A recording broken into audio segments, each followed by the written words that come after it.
3 4 testing 1 2 3 4 testing 1 2 3 4 testing 1 2. Probably I should.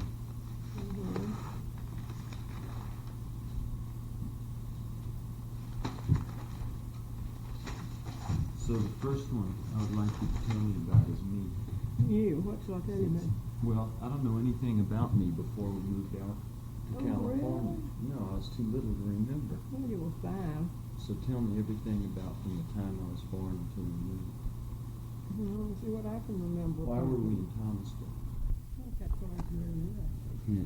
All right, we were in Thomasville. I will back up a bit because Ray had not ever gotten settled in what he wanted to do job-wise. He was just like Roger. He just couldn't get settled. When we got married, he had a children's clothing store in Kannapolis. I didn't know it was his, really, or I would have insisted we stay. Not that that would have done any good, but I would have tried to insist. I thought it was his father's, really. Anyway, he went off and left that and gave it to his father, along with the, I guess, he didn't own it free and clear. Mr. Anderson, I guess, just picked up what was due on it. Then we started out in a Model A Ford to drive to South America down the Pan American Highway. And this was in 1940, and we got as far as Bessemer, Alabama, which I must say by the time I got there in that Model A, I was had about had enough anyway. And Bill McKibben, who was like my brother, he'd lived with us growing up. His father and my father were first cousins, and his grandmother died when his father was born, so his father had grown up like my father's brother, and Bill lived with us because we didn't have a chemistry department at Cornersville High School, and he was like my brother. Anyway, he had been driving a gasoline truck for my father, who was temporarily in the wholesale gas and oil business. Bill's father developed cancer and died a little bit after that.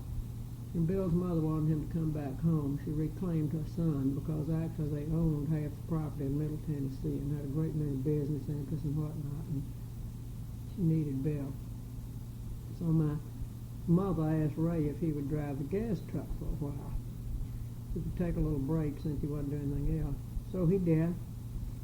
And we rented a little apartment in Bessemer, and I just loved it because all my friends were there, and we had a Chihuahua dog, and we had a grand time. I just loved it.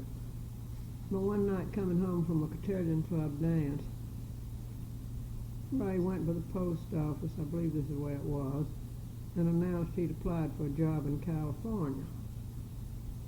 And he was picking up something about the job in California. In other words, I remember we stopped at the post office, that's when I found out we were going to California. And he had a job with Consolidated, I think was the name of the company then. It later became something else. It was building bombs. Well, let's see. And then he had the job, and he was going out there. And about that time, Pearl Harbor was bombed. I think he had the job just before because he was already put in some critical employment area or something. So he couldn't go into the Army or they didn't take him or whatever. And so he gets on the bus and goes to California. And my mother keeps telling me to stay at home, or stay in the apartment till she sees for sure that he has the job and he has a place for us to live and everything. But no, I get on the bus and I go too. Minnie Wilson Obert, who lives in Bessemer now, sort of helped me run away from home. She came and took me to the bus station one morning bright and early, and off I went. And got to California, and Ray at that point had not started work because he hadn't security clearance. He didn't have a birth certificate. Proved he was an American citizen. And so we were a little short there, money and everything. I got a job as a waitress at a hotel in San Diego. And we needed $8. Oh, I know, yeah, we were living in this tacky old hotel, but been there about 2 days when I was walking up the street and saw a woman putting out a for rent sign on a porch, and a man and I raced for the porch. San Diego housing was tight, screaming, "Well, I'll take it, each of us," and I beat him by about 2 inches. It was Miss Smith, who without whom Roger would have died, I think, was our landlady. We moved in there, in this one room, and we had to share the bath with everybody else in the house. Nobody had a private bath. And she also, well, we had one room at first, and that one did have a little stove in it, little hot plate thing. But then we got a little bigger apartment on the front of the house. It had 2 rooms, but it had no stove. Yeah, it did have a gas burner. And the sink was out the window, and it had no refrigerator. That's why I had to, after Roger was born, put his milk in the meat case around the corner of the grocery until the Iceman found me, and oh God, $3. I wish I had it back. But anyway, Ray did, and yeah, but to pay the rent on this place, I took a job as a waitress, and I just worked long enough to pick up $8 in tips. That's what we needed, was $8. And when I picked up $8 in tips, I quit. I was pregnant at this point anyway, so I was not the greatest waitress in the world in a lot of ways.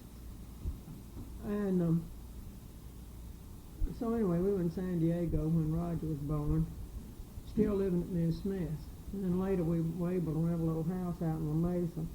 And Ray was very gung-ho to join the military. And he'd go down and enlist, and they'd tell him he couldn't because he was in critical war work, unless he'd been out of work for a month. So he quit for a month. And then went back and enlisted again, and they sent him off to Camp Cowan. He passed his first physical, and at Camp Cowan, his second physical, they declared him a 4F and sent him home again. So his Wow. Army career was about 2 days. Because of his lumps? Yeah. Mm-hmm. Hmm. He had those lumps all over him. And he had one that was particularly bad that was different from the other lumps. He had one of those cysts at the base of your spine that people, you've probably heard of those. I've heard of them, other people having these. And this is a cyst thing that doesn't come back. I know the doctor told me sometimes they'd found teeth in these. That you just find all kinds of strange things. Anyway, so we decided we'd go back to Alabama, that being the case. So we went back to Alabama. In a way, we should have stayed in San Diego. We'd be rich now. We had all these opportunities. By that time, we had $200 or $300, and you could buy all kind of things, $50 down, pieces of land, houses, and whatnot. And I really liked San Diego. I enjoyed it. We had some nice neighbors, all of whom were transplants, sailors and such, who were there one way or another. And so I could have just stayed on there, I guess. Polly came and visited us. Except we would have had to gotten a slightly larger place to stay. The little house we'd rented found it was a nice little house, but it was about as big as this whole kitchen. I think it was smaller than your house in Washington. It was pretty little. And we went back then and stayed with my mother a while.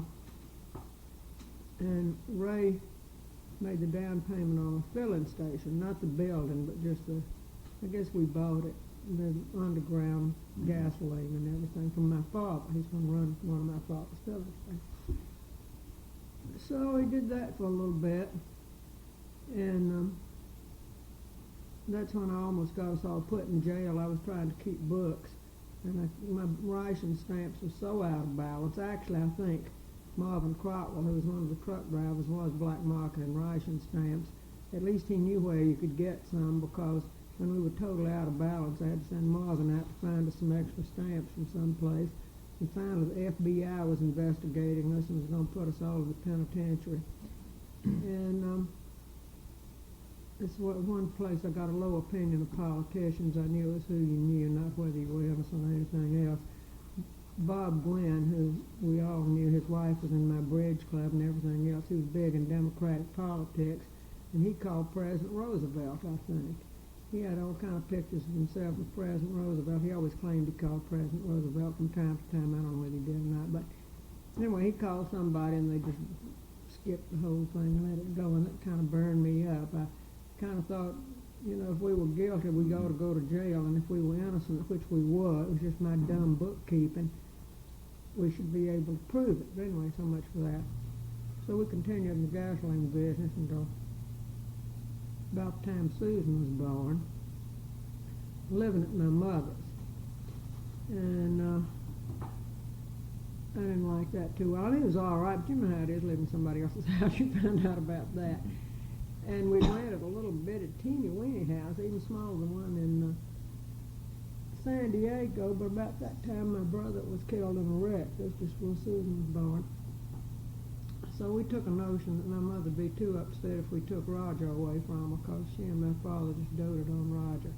It'd be a bad time to move him out. I'm not sure. Maybe they'd have been glad to see us go. I don't know. So we stayed on that till after Susan was born. And then Ray decided he wanted to go to watchmaking school. I don't know what had happened to the filling station by then. I have no idea. Somehow or another, we just didn't have it anymore. And so he went to Memphis to watchmaking school. Meantime, I'd been working for Birmingham Post. I've forgotten where that came in. I know when Susan was born, I quit. And Mr. Mills told me they'd give me a leave of absence and I could come back. I was assistant city editor. I was going great guns. I was assistant city editor, and he tried to make me editor of the family section, as they call it now. Then it was called the women's section, because he said he needed more inventiveness and more. He was a forward thinker. He could see it being the kind of section it did become instead of just a lot of weddings. And I said I didn't want to do that, and got Naylor Stone, who was my boss, the city editor, to go tell him he couldn't let me off the city desk. But I was doing real well. So Mr. Mills begged me to come back when Susan was a couple of months old. Again, probably I should have, but I said, no, I want to stay home and play with her, so I did. And Ray went to watchmaking school. And then when he got back from watchmaking How school, long was he there? I don't know, 2 or 3 months, seems like. I don't know how long he was there. I have no idea. How do you pay for it? Well, I guess maybe we had saved a little money in the filling station transaction, because then, we'd gone through another little episode when he was going to run a Negro theater, a portable one. This is reason I can understand Roger's constant restlessness. It's hereditary. This was not too bad an idea, except... Now, wait a minute. I can't hear you. It's not recording.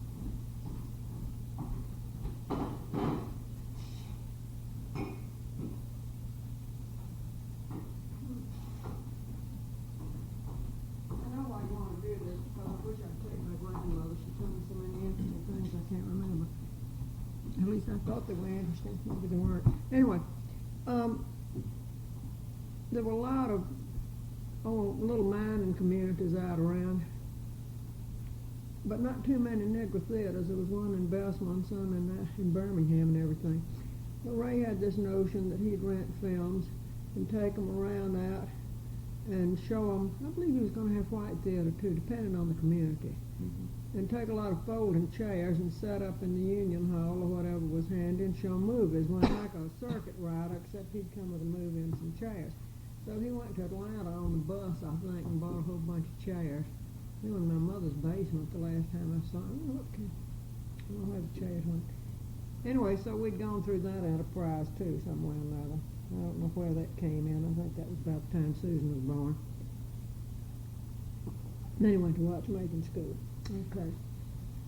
And we lived free. We didn't pay any rent or anything, so it didn't cost anything much for me and Roger and Sue to survive. Roger, Susan, and me to survive.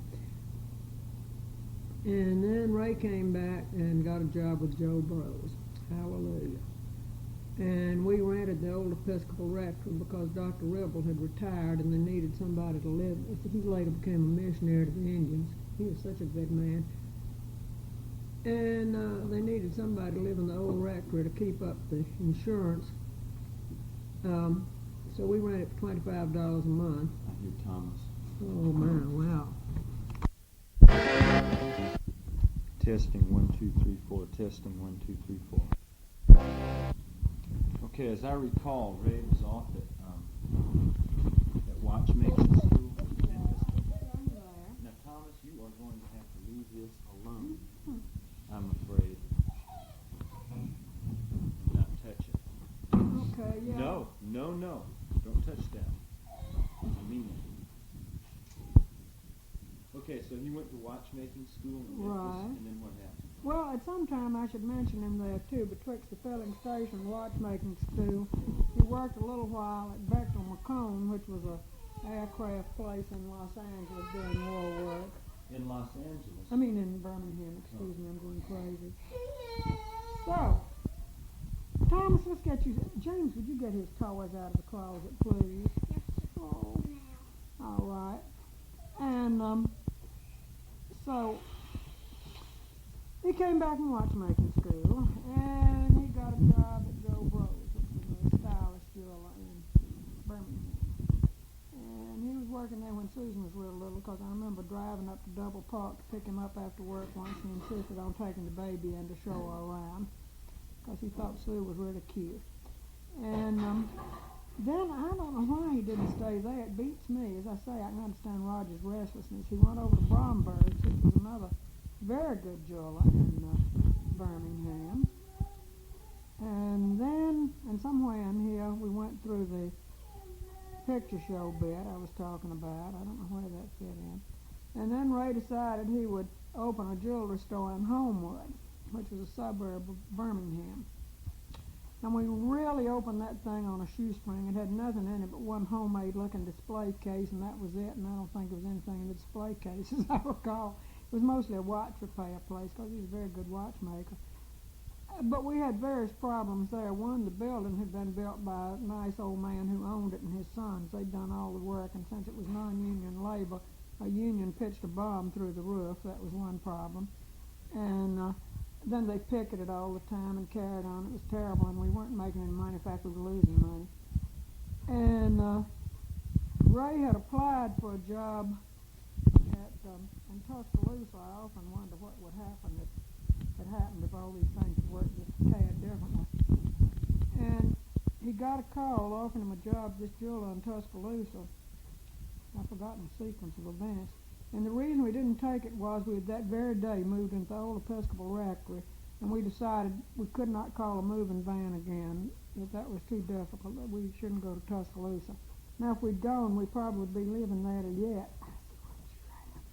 because Tuscaloosa is an awfully nice town. It's a university town, and I always liked Tuscaloosa and had good friends there at that time. And probably all of you would have gone to the University of Alabama, and we would have lived there the rest of our lives. Well, okay, so the Homewood store was not doing anything. And I finally, one time coming back from up here at Mooresville, Susan was asleep on the back seat. She was an infant, and Roger on the floor, I think. Ray and I discussed it and finally concluded we were really going to starve at the way things were going, that it was really a big mess. So, I don't know how he heard about this job in Thomasville, Georgia, but anyway, somehow or another he took a job in Thomasville, Georgia at Moon Jewelry. And that was just before you were born. And this turned out to be a very rough season, because he went down to Thomasville, and I had to pack up and move out of the apartment we'd rented from Dr. Pope. And move. Oh, well, we'd moved up to this other place in the meantime. Belonged to a good friend of my parents. Where were your parents all? They were living in Bessemer, Alabama. My father had a wholesale gas and oil business there. Very prosperous, I must say, very. And with a house full of black help and everybody petting the children and everything, living it up. Although, well, it wasn't until after we moved. My father sold his business. But anyway, so I had to move out to my mother's, and we stayed out there about 3 or 4 weeks while Ray rented an apartment in Thomasville. And then we packed up again and moved to Thomasville. And Roger was 6 in the first grade, and somebody told him if he changed schools, it was a month before school was out, he'd fail and have to do the first grade over. Some fellow student told him this, who knew all these things. So Roger, I didn't know about this till later, threw up all night the night before we moved, and I thought he was going to die right there. It was a big, rough time. And Mrs. Lee Moody, who was your godmother, I must say, she was the wife of the president of the bank, an old lady with one eye off center. Her sister, Miss Grace, who looked even worse, had been the belle of the Spanish-American War, and Mr. Dan Davis and Richard who was the hero of the Spanish-American War, the naval hero. Anyway, they allegedly had once fought a duel over or something close to it. And Mr. Dan, we always assumed, had lost since he got Miss Grace, and she was pretty weird.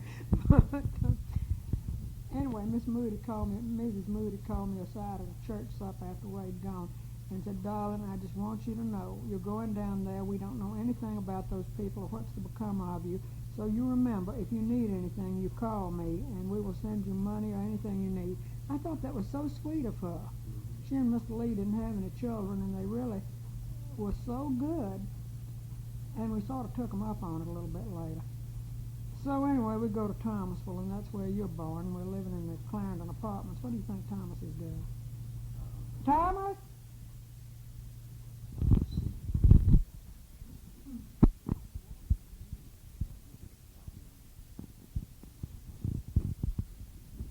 Well, anyway, we moved to Thomasville, and Ray worked for Marine Jewelry.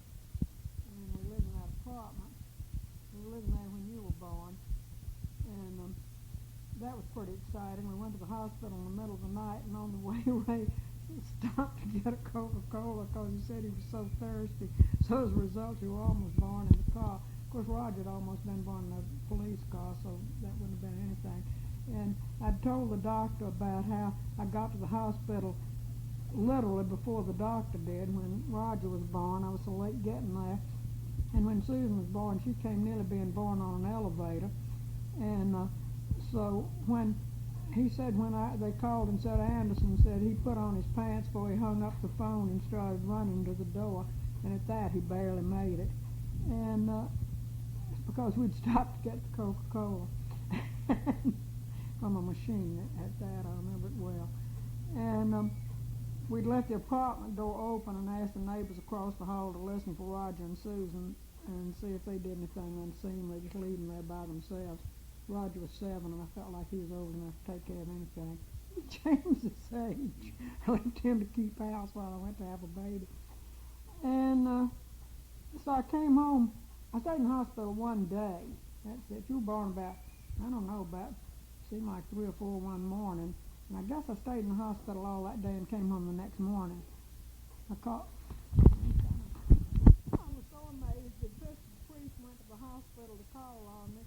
And they said I'd gone home, and he came to our apartment, and I was downtown, because I'd had to go down and run some errands, and we were 3 days old, I think. And this amazed people, because people used to not do things like that then. And you were really sick, though. You kept having diarrhea and yes, don't put it off. And digestive upset. It kept on and on. And Sue and Roger had chicken pox. Thomas, no, leave that eye alone. And Ray's daddy came to visit us. And so it was pretty exciting. And and I don't know how Mr. Anderson stood it. I think he left before they broke out. No, it was mumps. Roger and Susan had mumps. And you weren't doing well at all. And when you were a month old, I decided to take you home to my mama's and see what could be done. And Ray was going to drive halfway, and my mother and father were going to drive the other half and meet us in some little town. And when we got to the little town to meet him, I realized I'd left all your clothes at home. I didn't have a ride for the baby to put on, except about one diaper I'd had in my purse or something. So I went in the drugstore and bought paper diapers. They weren't as nice as Pampers. They were more like paper towels then. They just invented them. And so then when we got to Bessemer, Isabel Millsap, who had just adopted a baby, she was one of my dearest best friends, lived next door to us and everything. I helped her with her romance when, in fact, Ray and I went to see them when we went down to Bessemer the other day. And they'd lived had shared a house with us at one point. Anyway, I called Isabel and she brought me Mike Millsap's undershirts and nightgowns, some of them, and you wore Mike's clothes. And I saw Mike and didn't know it. When we were going in J.C. Curry Company to speak to his daddy, I said, "What Mike doing?" He said, "He just passed you going out the door." And I don't know what he looks like because I haven't seen him since he was a month old to know who he was. Anyway, so you wore his clothes so Ray could send some up there. And you began to really flourish and do better, and I think it was from sitting in all the Fitch's laps, because my mother used to say that a Negro could calm a baby and calm its digestion and get it to sleep better than any white person alive, that there was just something about their voices that really soothed the baby. And I believe it was true. Just had worked wonders. And when we got you back to Thomasville, one graduate nurse who lived in the apartment in which we lived said that she'd never expected to see that baby alive. How long did you stay in Alabama? Oh, about 3 weeks. And that you sure had chirked up. And so, while you were about learning to walk, we bought a house. It was $500 down and $50 a month, including taxes and insurance. I don't believe it was 50 a month. Maybe it was 25 a month. It was cheap, but the whole house was $5,000. It was out on Clare Drive, and this old woman lived there, a widow, who had, I guess, had to sell it, perhaps an emergency. And so we got it for a good buy. And this is where the Moody's came in. I called Mr. Moody and told him we didn't have any security or anything else, but would he lend us $500 just on my word of honor? So he said certainly. And I'm sure the bank didn't lend it to me. I'm sure it was Mr. Moody who loaned me the money. What happened, darling?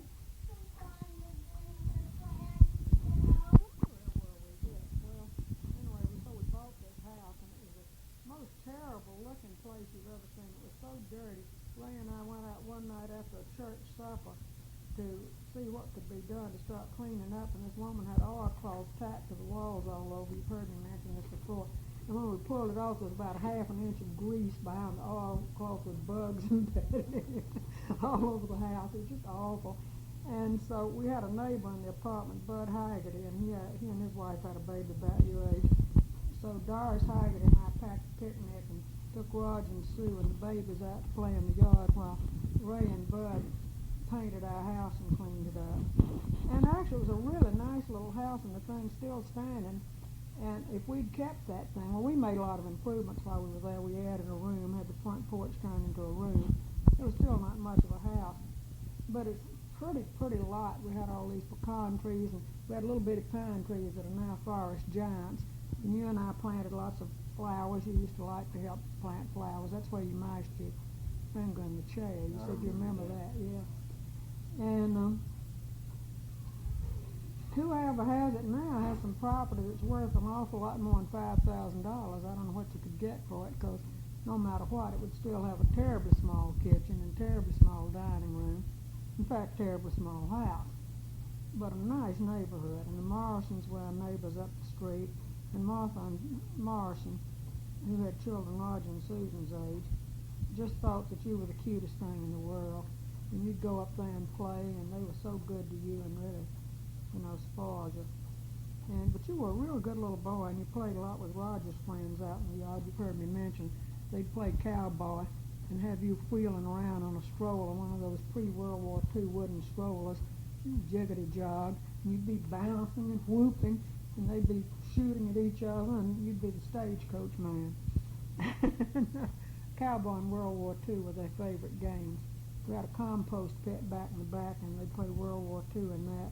And they were playing World War II down in the woods below the house when they broke the windows in Mr. Jenwright's tool shed, it turned out, and he thought there were drunks and vandals doing it, and issued some kind of warrant, and the police came and picked Roger and the Cub Scout troop up. And then Mr. Jenwright said, if he'd known who it was, he never would have done it. But it was just as well, because Judge Harper, who was also the junior high school principal, said the boys had to pay for any damage they did, and I guess they did, I've forgotten, because they were all real little. Okay, so we lived there, and things were still pretty close, though, and when you were about a year old, I guess, I had all you children up in Morrisville. I used to go up there every summer and stay as much as I could. And Ray wrote a letter and said when I came back, maybe I'd better get a job if possible. Because I really hadn't had, I'd had jobs off and on in Investment that had a weekly newspaper there, and I'd worked for it part-time, and I'd been able to work for it at home. I'd done my reporting at home, typing on the card table in the living room. And so that worked out, made $10 a week, $15 a week, something like that. And so when I got back, and previously in Thomasville, I'd kind of created a little kind of a job for myself, I think $10 a week. I'd worked up a local news program, which I did over one of the radio stations. I think I actually did it, or did I just sell them the news? I don't know. But when I got back, Beth Rollison, who lived next door to us, was quitting at the big radio station. Fred Scott Jr.'s radio station, as she wrote all the commercials and handled commercial traffic at the station. So I don't know what her title was. And nobody ever knew what the title was. Once the government sent somebody in to see if we were being paid sufficiently for our work, and they tried to give my job a title and never could figure out what I did. And finally the man said, I'll just put you down as a clerk typist because I don't know what you do. But anyway, I got that job, and I wrote the commercials, and I handled commercial traffic. That meant you had to spot the stuff all day. And then they had lots of very complicated FAA rules. You could only have so many seconds here and so many there. It was really a hard job. And I must say Fred Jr. appreciated my work. I also, before it was over, I produced 2 programs, if you could call it that. That means I went out and sold them and wrote them and put them together. And one of them was a local news program, which was one of only, I think, 2 that National Biscuit Company ever sponsored, any local program. But this was a news program where part of it would be live. I was ahead of my day. You know, I'd go out and talk to somebody, whatever, and then cut in, and the announcer would do part. I'd write it, and then part of it was live. And then I did another one, Nothing Like a Dame, which is listed from the, see, I was ahead of my time again. And the Ford Company, I think, sponsored it. I mean, the local Ford dealer, not national. And that was news that involved women only. And I don't know how I thought of that. I was so advanced. And anyway, I was making $50 a week, which was really big money. I was the highest paid woman in Thomasville, I was told, except Mr. Fred Scott Sr.'s private secretary. I heard she made $50 a week. Big money. And we had bought another house, which was some bigger than one we had. It still had a small kitchen and 1 bath. And the lot wasn't as pretty, but it was a lot bigger, and someday it was going to be beautiful, and it is now. It's looking good last time I saw that house. And it was better insulated and everything, and we bought that and moved up there, and you were about the time you turned 5.